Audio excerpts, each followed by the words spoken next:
Hello, and welcome back to the Mo Money Podcast. I'm your host, Jessica Morehouse, and this is episode 253 of the show. Can't believe that. That's crazy. Also, is anyone else like super excited for the holidays? Because I don't know about you, but 2020 is obviously a trash fire of a year. And so for me, I need some magic in my life. So I 100% set up my tree. I mean, it's not a real tree. Let's be honest. I've got I live in the city. I don't have a lot of space. It is definitely a baby tree. It's like, I think 4 feet in height. And I don't even have any decorations, but it does have some lights on there. So I still have to do some stuff, but I'm excited for the holidays. So I am full of holiday cheer, and I think part of the reason could be my next guest is just made me feel so freaking good after talking with her. I mean, I've had her on the show before. I'm talking about Leisa Peterson. She was, if you're a longtime listener, you'll remember this from the archives, episode 104, April 19th, 2017. Damn, that feels like ages ago. She was on the show to talk about mindfulness and money and share her personal story. She's back on the show because she has a book out called The Mindful Millionaire, and she's here to talk about it all. And it's not about, being an actual millionaire. It's really about having that millionaire mindset. So we kind of really dive deep into that. So in case you didn't listen to the episode, though I highly recommend you do. Again, it's episode 104, jessicamorehouse.com/104 is where you can easily find it, or whatever app you're using, just like, you can scroll and find it. But in case you're not familiar with Leisa is a Sedona-based author, business growth strategist, money expert, mindset coach, and podcaster. She also has her own podcast. She is an internationally recognized authority on bridging the gap between financial freedom and human spiritual potential. So Leisa has a unique ability to draw from biology, neuroscience, philosophy, spiritual teachings, and psychology to create a synthesis of knowledge that helps people understand scarcity and prosperity in profoundly affecting ways. She's had the great fortune of witnessing 1,000 money breakthroughs, or more than 1,000 money breakthroughs, and financial healings as a result of the process she explores in her book, The Mindful Millionaire, which we do talk about actually in this episode, her specific I Prosper process. And so I love talking to Leisa because she is a very unique perspective on money management and just personal finance advice. She also kind of comes from this background of like, I feel like this is a trend, or not a trend, but like, it's becoming popular, this term holistic wealth. We mentioned it in last week's episode with Cassandra Descent, and I was going to say Descent. I know it's Descent, but I always want to say Descent. I don't know why. And she told me, like, we chatted like outside of that episode. I'm like, it's how do you pronounce it? And she's like, it's Descent. I'm like, I thought it was Descent. She's like, no, it's not. Descent. Anyways, back to Leisa. I just love her perspective. She's such a calming person. Like, I listened to the episode a couple of times while I was editing it, and I just felt like good about myself. It was like I did a meditation while I was like editing this episode. So you're going to love this episode and learn a lot. But before I get to that interview with Leisa, here's just a few words about this episode's sponsor. This episode of the Mo Money Podcast is supported by TD Direct Investing. Investing just got a whole lot easier. Remember about a year ago, I did a blog post and made a video about TD Direct Investing's new feature in a web broker called Goal Assist? Well, that same feature is now called Goals, and they've reimagined Goal Assist to become a standalone investing app that is now available to download on iOS and Android. If you're looking for a new, simplified way to invest and want to save on fees, you'll want to check out TD Goal Assist. It not only guides you through building a goals-based investment plan, it allows you to build a diversified investment portfolio aligned with your goals using TD ETFs, stocks, or TD one-click ETF portfolios. The best part? There are no balance minimums, monthly fees, or inactivity fees, and you know what that means. More money in your pocket. And when you trade TD ETFs, there are 0 commissions on trades. That means the only fees you'll be paying are the MERs embedded in the ETFs themselves. Want to learn more? Visit the show notes for this episode or go to jessicamorehouse.com/goalassist. Or try it out yourself by downloading the TD Goal Assist app via the App Store or Google Play. TD Goal Assist is a service of TD Direct Investing, a division of TD Waterhouse Canada Inc., a subsidiary of the Toronto Dominion Bank. Welcome back to the show, Leisa. I'm so glad to have you on. It's been a few years since you were originally on the show, and now you have a new book called The Mindful Millionaire. So I'm so happy you're back on the show so we can talk about it. Thank you for having me. I'm so happy to reconnect. This is awesome. I know. I'm so excited. So let's kind of dive in a little bit because people should listen to that first episode for kind of, that was more about your like story and your journey. And this book is really about how you can help people with your journey and your experiencing and your experiences. So I want to first kind of start with what inspired you to write this book, because it is a very different personal finance book. And I feel like I say that a lot. I'm like, I've read a lot of personal finance books. This is very different. Yeah, definitely. Well, as you know, I was in financial services for over 25 years. And what I noticed in my own experience with money, as well as with my clients over all those years, is that there was a theme that some people had plenty of money flowing into their lives and everything seemed awesome and they were able to hold on to it. And then other people really struggled with the flow of money. And the longer I stayed in the industry, the more I got curious about, how could we better pay attention to what's happening inside of us? Because I knew that there were these emotional blocks. I knew there were things happening, but there wasn't a way to track it. There wasn't, when the economy is going down, we know why that's happening. We have charts, we have data, we have graphs, right? Mm-hmm, yeah. But we didn't have that as far as like, why do I struggle with money? And yet my neighbor seems to be, having no trouble at all. And so the spirit behind my work was I got really curious of what's happening inside of us and how can we start to quantify it, qualify it, and then actually change it for the better. And that was my goal with the book. Mm-hmm. Yeah. And I definitely get the sense of that. And I like the direction this book takes because, again, I've read a lot of books and I feel like at a certain point you kind of are just reading the same stuff and you're like, yeah, I know this and it's not working. And, as someone who also works with clients, I see the exact same thing as you. There's people that are very good at like, okay, just give me the practical stuff and I'll do it. And some people are like, I tried and it's still not working. And it is clearly something else, this kind of emotional side or the mental side. And I'm really appreciative that you go in deep in this book about that because I personally have never read a book that really does. It is, and I know that's kind of one of the reasons that you wrote the book is you wanted to present this information that's going to help people and also kind of talk about why maybe some other traditional or more practical financial advice misses the mark for lots of people. Do you want to kind of talk a little bit more about that? How there's a lot of people, I think that's one of my issues with the personal finance kind of sphere is, especially as money experts, you're kind of asked for like a quick quote and you're like, I'm going to give this to you, but it's not going to work for everybody. And that's kind of the thing about personal finance. It's personal, but it's hard to kind of share that to the masses. You are so spot on. I feel like the industry approaches it like one size fits all. And I knew that wasn't the situation. And when we work with people as their financial advisor, or as the person who's kind of hearing what's going on in their own lives versus just this mass of like everyone's the same,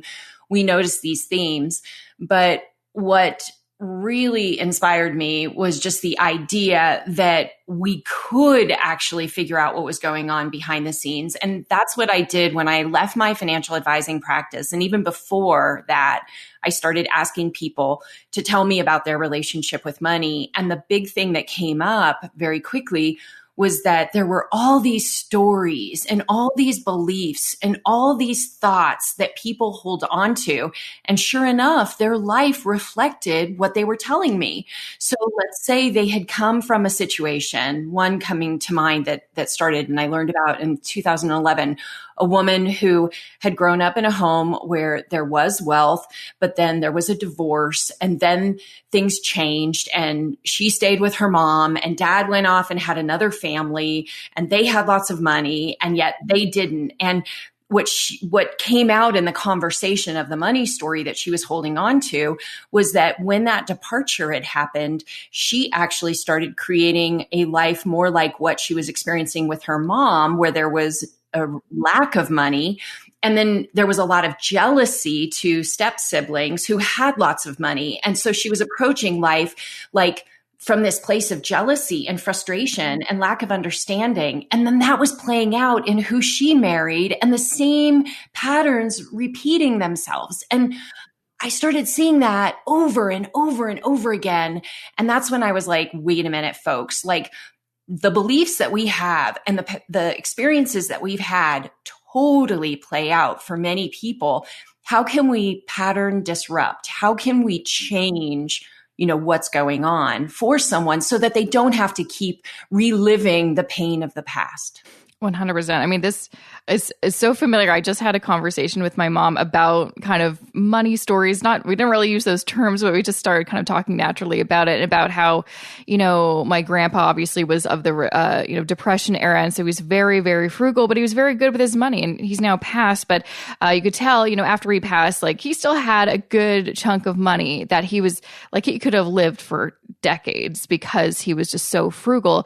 And it kind of got passed on to my mom, that kind of sense of being frugal to protect yourself. Like, I'm always afraid. And she even said this to me. She's like, I'm always afraid that I won't have enough. And she still feels like this as she approaches her retirement. And I have the exact same thing. I've been trying to battle that as I've learned a lot more about myself and just, how personal finance works. But I've always had that, and I still have that ingrained in me, that I'm always afraid I won't have enough. And it's so interesting that you mentioned like trying to break that cycle. So many of us are stuck in cycles that go generations. How do you, especially, if it does trickle down generations, how on earth can you break that cycle that seems so strong? So this is such a great question. And I will also empathize, because I came from the same sort of thing that you're describing. And I talk about this, like a lot of women feel like they're a few bad moves away from destitute poverty. And this has been like confirmed in research. And if for me and for you, we inherited it from our moms, and then they inherited it from some other part of their family.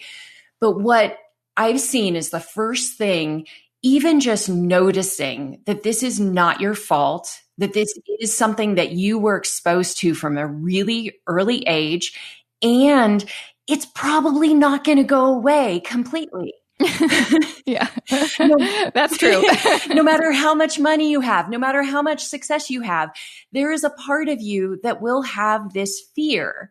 Now, when we acknowledge it and we no longer make it wrong and bad, it's like, this is parts work in psychology, where you all of a sudden see this part of yourself that is kind of wounded, like always a little bit afraid. And instead of making that part of yourself wrong, you lean in and you say, I am so sorry, because this is something that you can't just pluck out of your psyche.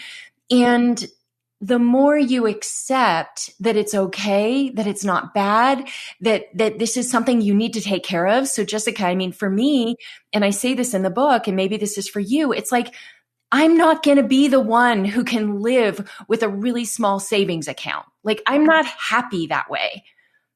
And I will have, like, when we were going into the COVID, first thing I did was I started counting how much cash was available to us in case everything fell apart. And it was like over $100,000. And I was like, okay, everything's fine. We're going to be able to weather this. And that is that part of me being triggered by an unusual situation that occurred. And we have Airbnb income, and Airbnb shut down for a couple months. So it wasn't like this wasn't not happening. Like, there were changes in our financial situation, but I had a bank account that I could look at and say, everything's going to be okay. Now, what are you going to do about it? So I didn't go into scarcity, which is what I teach people about, because I could see that this was important to me. I didn't make myself wrong. I also have been living a life where I'm like, yeah, I'd like to have bigger cash savings accounts than normal people do, because this makes me feel more comfortable. I don't deny that.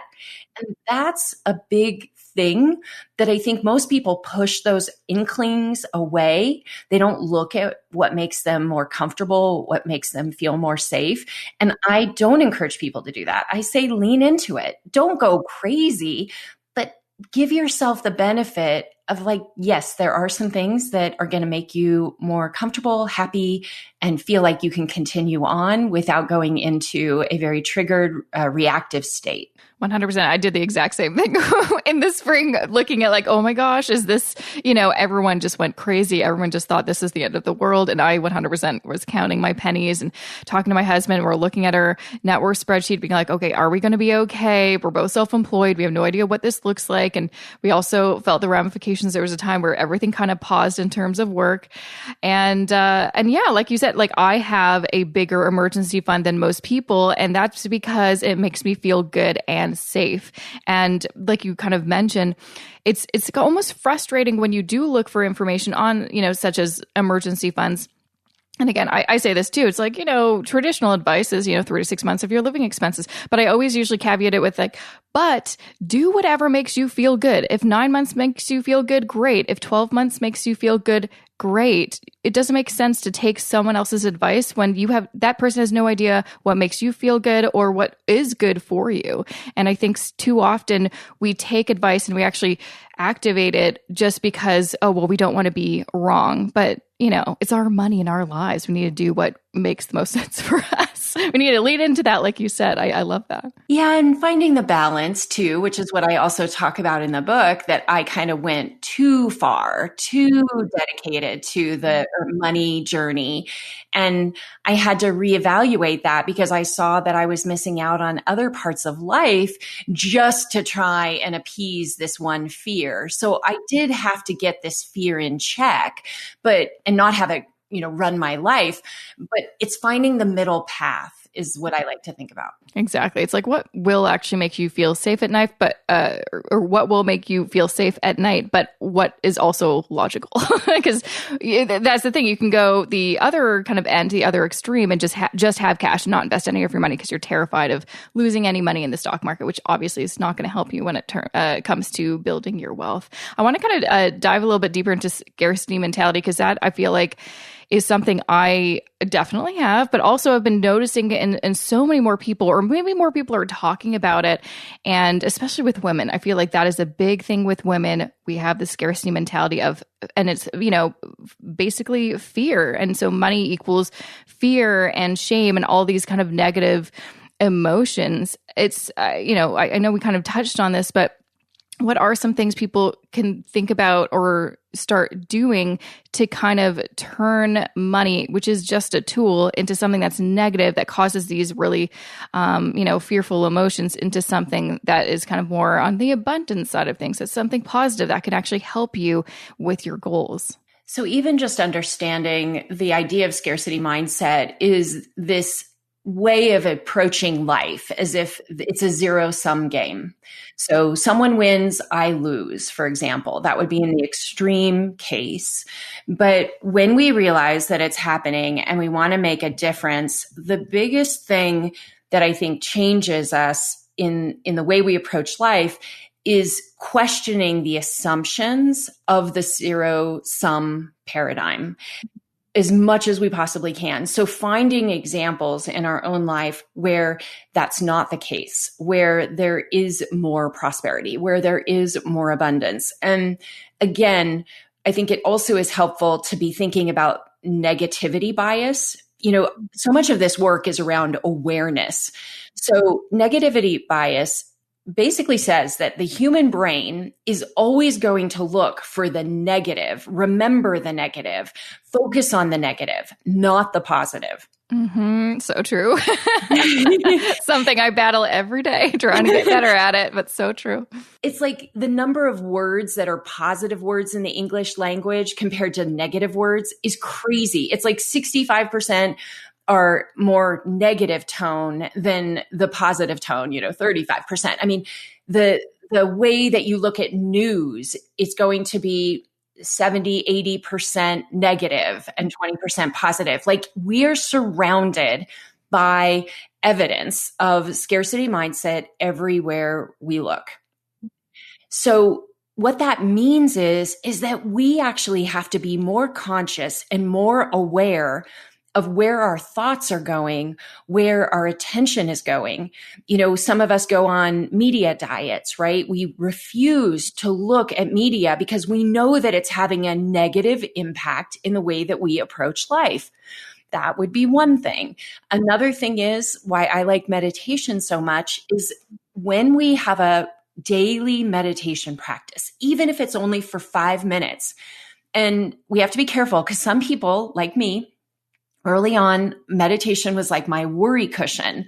So I would sit down and I would think negative thoughts. Oh, And you're meditating on the negativity. And it's easy right now to do this. mm-hmm. I'm not saying, I'm just sharing that even though I've been meditating for 21 years, I still have to watch this.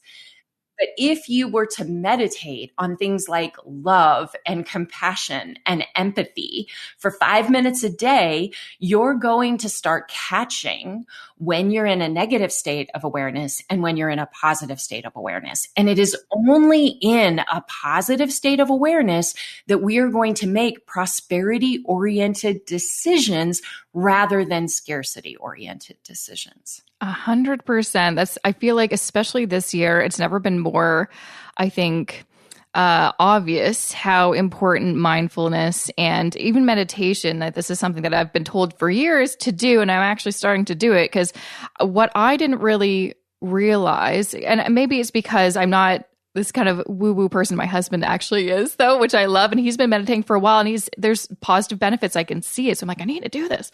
But I think it's like kind of wrapping your head around this idea that sometimes we don't control our thoughts. We let these negative thoughts just infiltrate our mind, and they take up so much space for so many hours. And this not only has an effect on our mood and our day, but also the choices we make, especially choices around our personal finances, which have huge ramifications on our futures and our lives. And so kind of like going, back to that, it's like, well, if you do this one practice, being mindful, practicing meditation just for a few minutes a day, it doesn't have to be that crazy. And if you don't know where to start, there's so many apps that can guide you. You will see the benefits, but I think a lot of people are maybe scared to do something different. What do you say to people that are like, oh, I don't know, I can't meditate. That's not like me. Yeah. And I totally respect that. And I've always met that resistance because I've been teaching meditation for like 17 years. So I've heard all of it and I get it. Mm-hmm. And I think it's why in the book I talk about other things too. So like yoga or breath work or other techniques that do bring us back to this awareness of like, where are our thoughts going? Like there's a lot of ways to get there. And I don't think it's just meditation. And what's funny is I think a lot of people, maybe you enjoy yoga, for example, or you're starting a yoga practice. And when you get into yoga, I think people become more interested in something like meditation over time because the teacher might spend a few minutes at the beginning, at the end, encouraging you to go into your thoughts, pay attention to what's going on. That's one thing. The other thing that I think is really important in these times, and it always has been, is that when we talk about what's going on for us financially, we talk about scarcity, just like what you've shared in this conversation, we open up the beginning of something new. And most of our problems are because we live in silos and we get so, overcome by shame and regret and guilt when we're tuning into our money stories. And I mean, I am a self-made millionaire. Like I could, dazzle people with what I've achieved, but I want everyone to know, I've got all kinds of regrets. I mean, every day I could look at the regrets I have about money and go into them ad nauseum. Like we all have those stories. No one's immune to making mistakes. But when we talk to other people about our challenges and our fears and our concerns, we are basically, the truth is setting us free and we're beginning something new in our lives rather than being in that kind of depressive cycle of, I must be really stupid about this stuff. Mm-hmm. Oh man, that is like one of the top things I hear from someone who's just kind of getting into the world of personal finance or just discovered my show. They're like, oh, I want to learn about this, but I'm really bad with money. And I'm like, oh, we need to change that mindset, because no one's bad at money or with money, because it's not something you were born with. It's something that's learned. But anyway, you mentioned something that kind of reminded me of, like, the title of your book, The Mindful Millionaire. And you said this at the beginning of your book, that it's not about being specifically a millionaire, but it's having that kind of approach or that kind of mindset. Do you want to kind of just share, what does a mindful millionaire mean to you? Because I like this is a way to kind of shift how we think of maybe even just the idea of millionaires. Because even the term millionaire is almost triggering for some people, because we also have our issues with the idea of wealth and millionaires. And that can kind of lead to themes of like, well, greed and this and that. Yeah, totally. And it's so funny because the book and the title, I really didn't write it with the original intention of it being anything about millionaires. So I just share that with everybody. That came after we put the book proposal together in St. Martin's Press. We put a deal together. And it was not written from that spirit. And then I had to interweave this idea of millionaire into the book, and partly from a marketing standpoint, but partly because I think it is interesting to play with some of these triggers. However, right from the get-go, like page 1 or 2, I say that this is not about how much money you have or what your net worth is. It's about the idea that you believe in yourself and what you have the capacity to create, because scarcity, right? And the programming that we have all gotten one way or another is that, yeah, you might want that, but it's probably not possible for you. And that crushes our spirit. And I do not believe in that kind of thinking. I truly do believe that where there's a will, there's a way. And I journal my own experience of coming from a situation where my dad dealt drugs growing up. I grew up in a very precarious, kind of violent background. And if anyone, can do it, I did come from that other world, and I did turn things around. And I saw that all along there were different choices that I was making for myself that helped me get out of that really shitty situation as a child and create what I have today. Not that my life can be compared to anyone else's, but I did see that every so often we're at a fork in the road, and we can either choose the scarcity path or the prosperity path. And what I saw was, thank God, I don't even know how, but many times I was like, I can do this. I felt that spirit and that wind at my back. Like, you can make this choice and it's going to lead to something better than where you came from. Mm-hmm. Mm-hmm. And that kind of, again, reiterates why it's so important to practice like positive self-talk and not always talking to yourself internally about like, no, you can't do this. No, believing in yourself, because that will push you to, more easily make those, choices that lead to prosperity. I want to talk a little bit about now your I Prosper process. You go in depth in the book, which I think is so helpful, because a lot of people I know are like, this is great. I need some action steps. I need to know specifically, like, what should I do? What should I look for? What should I start thinking about? And so just so people know, I Prosper is an acronym for intention, pattern, reclaiming your feelings, opportunity, story, permission, evidence, and reinvent your life, which I love that last one. I love the idea of reinventing yourself, because I think it's very important for people to flip the switch and be like, you don't always have to be where you are right now. You don't always have to be who you are right now. You can change that.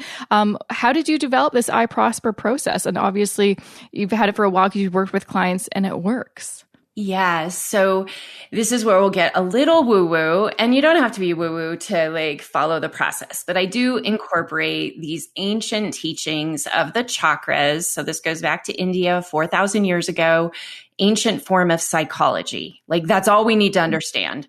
And what I saw was that psychology actually could be overlapped with our journey in, taking care of ourselves financially. And I started playing with that idea, and I started testing it with my clients who were graciously willing to try things that had never been done before in the spirit of having it ultimately come into a book and a framework.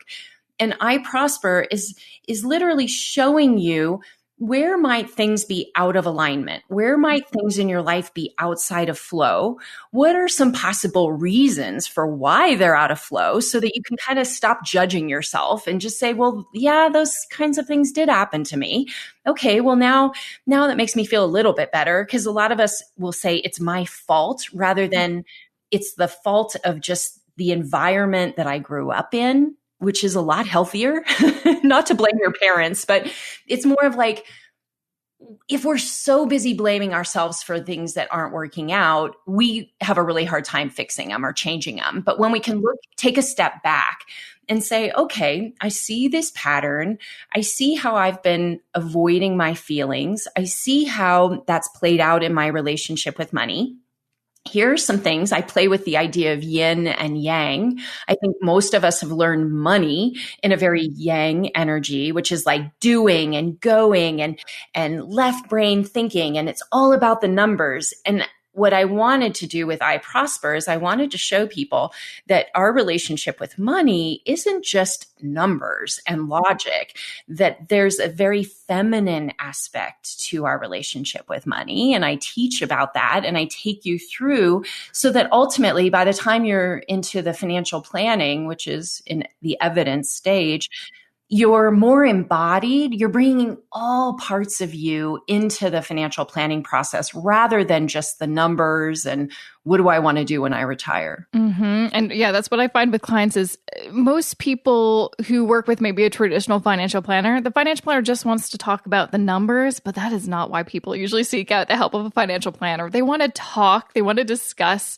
their feelings, what they're going through. Like they want to talk about the bigger picture. And so I think it's great that you basically have kind of the framework that people need to go through to kind of get what I think most people actually really need to make some like big lasting change. Because it's not just about creating a budget and tracking things. Like that's important. There's lots of other things we need to work through to actually get that stuff to stick, which I think is so key to remember. I also think, I mean, don't you feel like money can be fun and more enjoyable? Yeah, it doesn't have to be so. Oh, that's the other thing too. I found, especially when I started getting into personal finance a decade ago, everything I kind of read or TV shows, books, blogs, a lot of them very negative, like what you're doing wrong. And there was like, I already had money shame and it just like compounded. And then I realized, like it was just it was just basically making my scarcity mindset worse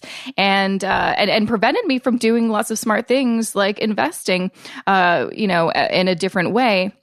And so I feel like, yeah, we need to flip the switch. I personally have seen, because of like social media and just more access to the internet, there's more voices and a lot of them are more positive. But yeah, one of the kind of things that really bugged me looking back is like, I'm almost surprised I made it into this field because a lot of the information I was being given was very not so nice, didn't make me feel so good. Yeah. And our mental health, I mean, that's the undercurrent of all of this, especially right now in these times. There's a lot of anxiety. There's a lot of what I'll call temporary depression, where it's not, a clinical condition. It's something that's being caused by the stress of the world that we're living in. And I think that if we make it all about the money and not just focusing too on our mental health. What are our thoughts? How do we feel? How can we be more connected with our family? And I'm curious because when you were working your way through the book, the thing that I don't think I fully understood until I got into this was just how much our money relationship is tied into our personal relationships. Yes. Oh my gosh. Yes. I don't necessarily have it like in the original story you said at the beginning of the show. I don't think I'm married. I don't know. It's interesting just think about like who I married. He's someone very similar to me, very similar background, grew up kind of low income, very kind of frugal and cheap by nature, but he has a bit of a different mindset too. In that like I was always kind of scarcity, like, oh no, we don't have enough. We can't do that. We can't do that. And he was always like, it's only money.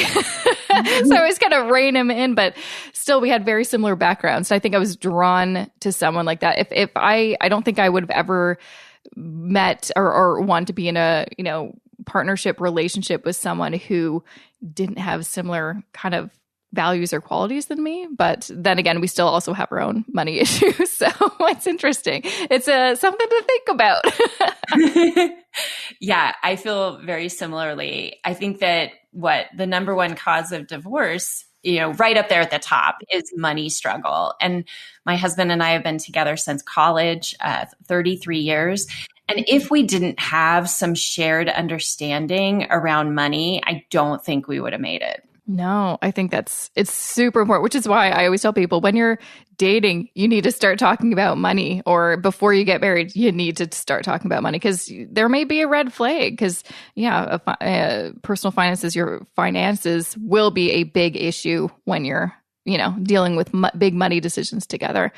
Before I let you go, I know, well, first you have, for people who buy the book, there's also a Facebook group that you have, which I think is great because people can get that sense of community. And I feel like this is the year people need, we're all at home. So online community is awesome. And you also have some free goodies when you also get the book at abundancegift.com. What's that about? Yeah, so there's two things. Abundancegift.com, you can go and get a chakra meditation and all kinds of good stuff.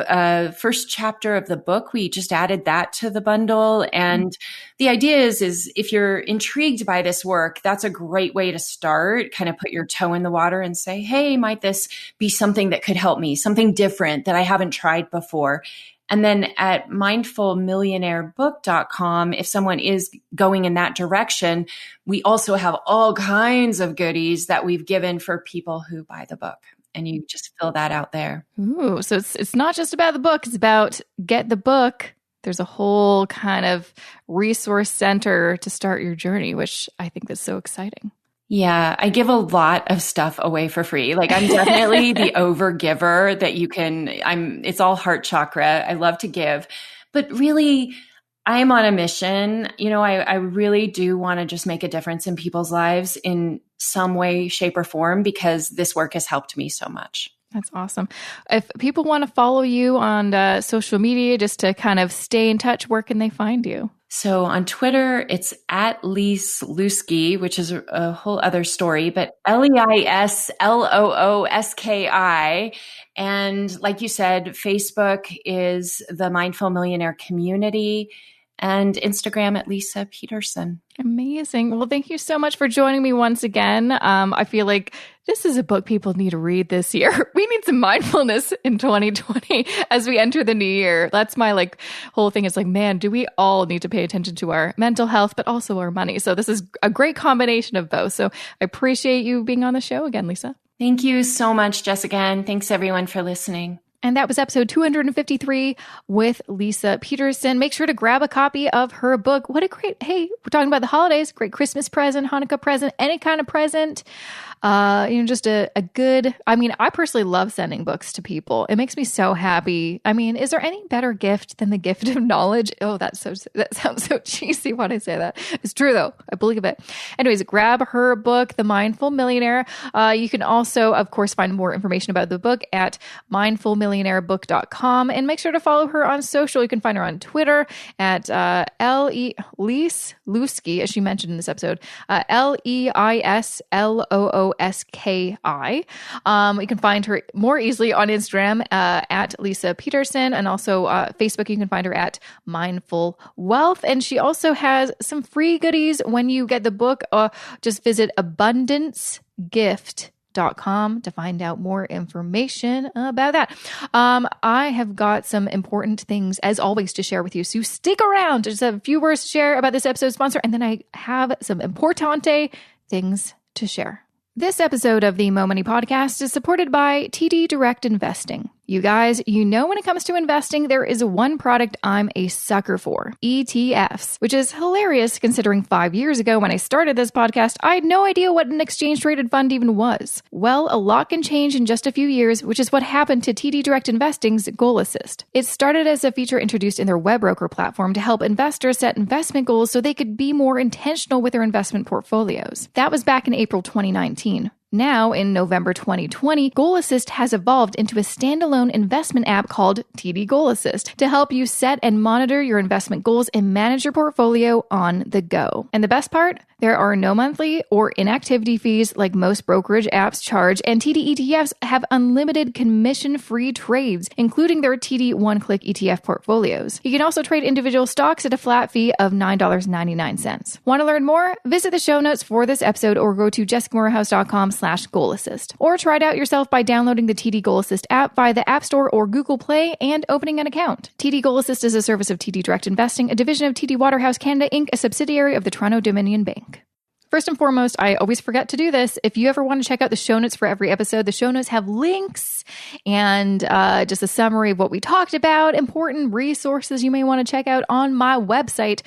First, you can go to jessicamorehouse.com/podcast. Every single episode is listed there. Or whenever you're listening to an episode and I mention the episode number, or I think wherever app you're listening to, I think there's the episode number as well. Just go to jessicamorehouse.com/that number of the episode. So for this, it would be jessicamorehouse.com/253.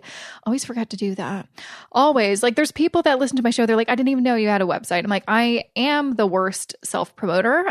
But what can you do? I mean, I'm trying my best here. Anyways, so very exciting things. So number one, obviously, I'm giving away a copy of her book. Obviously, and be rude not to, don't you think? So if you go to jessicamorehouse.com/contests, that is where you will find her book that you can sign up to win. Also, there's going to be all the books that I featured on season 11, this current season of the show, are featured on there. So you can, enter for a chance to win. There's a couple more guests I have on the show coming up that also have books. So basically, I'll always remind you, but I mean, you could just check the website whenever. And then as those guests are on the show, I will add them to the contest. But enter away. Another way you can stay in touch to find out when these contests happen is my email newsletter. I only bug you with this email, and it's really not bugging. Like, my emails are amazing, if I do say so myself. I only send it out every second week, so it's really not that big of a bother. But you find out all these really important things. And you can sign up to my email list by going to jessicamorehouse.com/subscribe. Again, bad at self-promo. So that is where I kind of announce all these things like contests. I have another one brewing that I kind of mentioned in my Facebook group. Also, I should mention I have a Facebook group. If you want to join me, a bunch of other amazing members of the group, there's over 2,600, I believe, then join us. It is called the Money Life Balance Community. You can find it at facebook.com/groups/moneylifebalance, or more easily, jessicamorehouse.com/Facebook group. Enter there. And it is for email subscribers. I did have to do that, quite honestly. Again, you can unsubscribe from my email list if you hate it. But basically, I was getting too many people in if you have a Facebook group, or if you're part of Facebook groups, you're very familiar with this. People coming in, and then all of a sudden, guess who has something that they want to sell, or they're a bot or whatever the hell. So no, this is an exclusive group for people who listen to the show or follow me on social media or are part of my email list. It is curated, so it's a safe space to talk about money. No judgment, all about helping people and feeling good about you and your money. That is what that is all about. But what I was getting to was, in my Facebook group, I put a little post being like, I'm going to do a giveaway of kind of a gift box or a gift basket, but it won't be a basket because I don't even know how to mail a basket.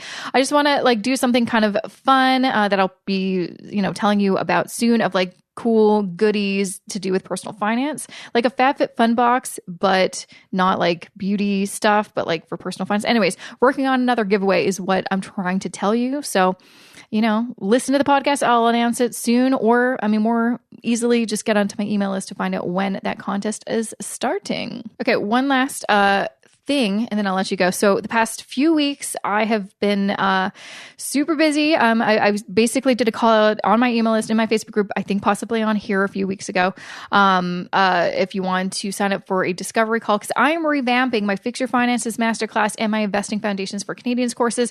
I'm shutting the doors on those courses as of December 1st. So December 1st, you will no longer be able to access it, okay? Or sign up if you're a new student, rather. If you're already a student, don't worry. You will still have access to the course. You'll always have access to the course. The reason is I want to redo them not redo them really. I just want to revamp them. There's so many things that I want to add, and I kind of just need to take a pause and then make some amazing changes so they're more transformative and just meatier and better.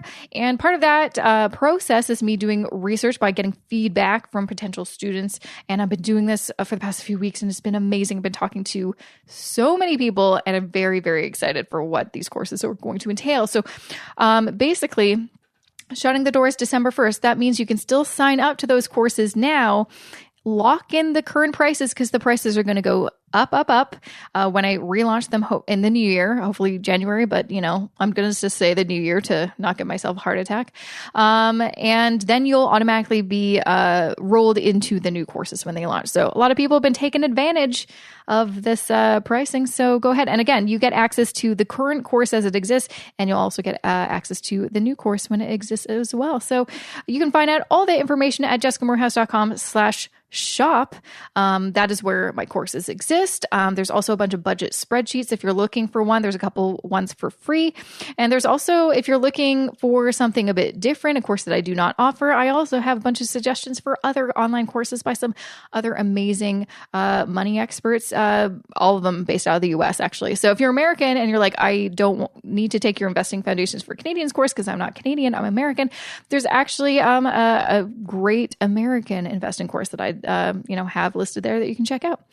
Okay, so I think that is kind of the bulk of what I had to tell you. Thank you so much. Oh, also, lastly, I mentioned, I think on several episodes, make sure to follow me on Instagram. And lots of you have answered that call. And thank you so much for following me. So if you're not already, follow me on the gram. Oh, no one says that anymore, do they? Okay, that's fine. Anyways, you can find me at Jessica I. Morehouse on the gram. Okay, that is it. So hopefully you have a good rest of your week. Take some time to do some, holiday spirit things. Make a hot chocolate. Make a movie playlist of all your favorite holiday movies. And, put up your tree. Just because, why not? Let's have magic for way longer. Usually I'm one of those people that I'm like, I am not doing anything holiday related until December 1st. No. I'm doing this as soon as possible. I need some joy in my life because I just need something. We all need a little win, and I need a Christmas win or a holiday win. That's what I need. Anyways, that is it for me. Thanks so much for listening. I will be back here next Wednesday with a fresh new episode. I will see you then.